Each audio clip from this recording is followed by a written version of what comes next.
সিলেট শহরের মধ্যে এত সুন্দর একটা জায়গা আছে যেটা সিলেটবাসীর বেশিরভাগও জানেন না।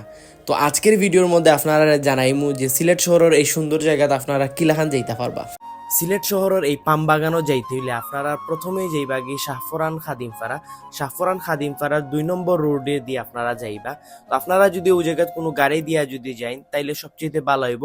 আর আপনারা যদি পার্সোনাল যদি গাড়ি দিয়া যাইন তাইলে যে কোনো এলাকার মানুষে হইয়া হইয়া যাইতে হইব। আসলে পাম বাগানোর ভিতরে যে এত বিশাল বড় একটা বাগান আমি এটা কল্পনাও করছি না। আপনি যখন পাম বাগানোর ভিতরে দিয়ে যখন প্রবেশ করবা তখন মানে ওরকম মানে ফিলটা আইব যে সূর্যের আলোটা খুব কম মানে পাম বাগানোর ভিতরে গিয়ে আমার এত বেশি পরিমাণে গাছ, আর গাছগুলো এত সুন্দরভাবে মানে সুসজ্জিত করিয়া রাখা আপনি দেখলেও বুঝতে পারবা। ডাইনে দি চাইলেও দেবা খুব সুন্দর শাড়ি, বামে দি চাইলেও দেবা খুব সুন্দর শাড়ি, সুজা চাইলেও দেবা খুব সুন্দর শাড়ি।